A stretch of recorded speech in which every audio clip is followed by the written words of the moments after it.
Depuis que l'être humain lève les yeux vers le ciel, une même question traverse toutes les civilisations. Sommes-nous seuls dans l'immensité de l'univers? Pendant des milliers d'années, nous avons observé les étoiles à l'œil nu.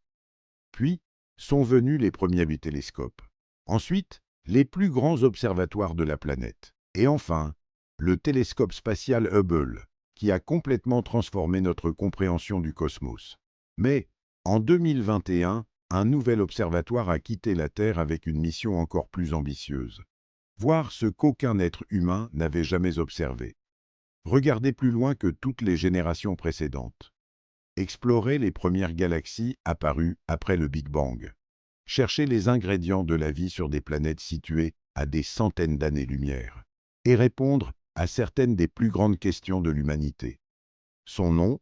Aujourd'hui, nous allons découvrir pourquoi cette incroyable machine est considérée comme l'une des plus grandes réalisations scientifiques de tous les temps. Préparez-vous à voyager jusqu'aux confins du temps. Car observer l'univers, c'est aussi regarder le passé. Construire James Webb n'a rien eu d'ordinaire. Pendant près de 30 ans, des milliers d'ingénieurs et de chercheurs ont travaillé sur ce projet.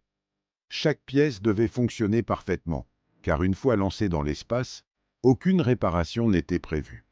Le 25 décembre 2021, alors que beaucoup célébraient Noël, une fusée Ariane 5 décollait depuis le centre spatial guyanais. À son sommet se trouvait une machine valant plusieurs milliards de dollars. Une machine qui représentait des décennies de recherche. Quelques minutes plus tard, James Webb quittait définitivement notre planète.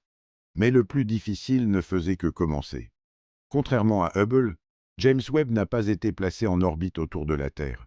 Il a parcouru près d'1,5 million de kilomètres, jusqu'au point de Lagrange L2, un endroit où les forces gravitationnelles du Soleil et de la Terre s'équilibrent. Cette position permet au télescope de garder en permanence son immense pare-soleil orienté vers notre étoile. Pourquoi est-ce si important? Parce que James Webb observe principalement l'infrarouge. Or, la chaleur est l'ennemi de l'infrarouge. Le moindre réchauffement pourrait brouiller ses observations. C'est pourquoi son gigantesque pare-soleil à 5 couches agit comme un bouclier thermique. D'un côté, la température dépasse parfois les 100 degrés Celsius. De l'autre, les instruments scientifiques fonctionnent à des températures extrêmement basses. Une prouesse d'ingénierie sans précédent. Et pourtant, ce n'est pas ce qui impressionne le plus.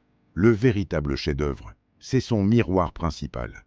Avec un diamètre de plus de 6,5 mètres, il capte beaucoup plus de lumière que son prédécesseur.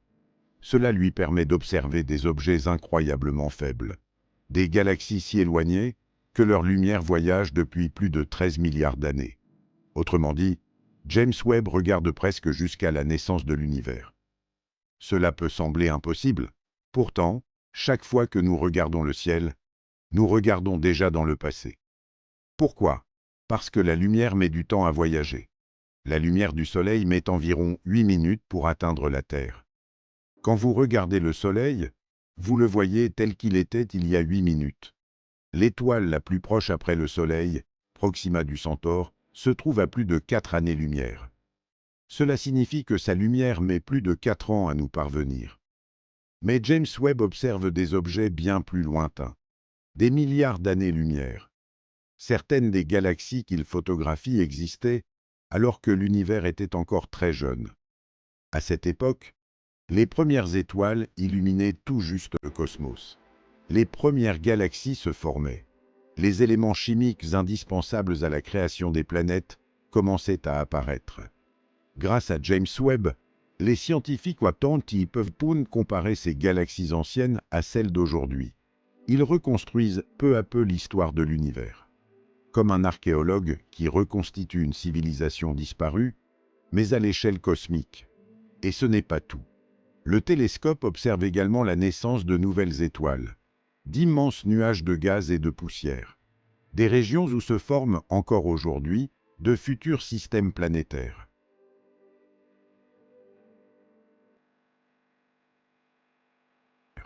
Si cette vidéo vous a plu, abonnez-vous à Espace l'Univers pour explorer les plus grands mystères du cosmos. À très bientôt pour une nouvelle aventure spatiale.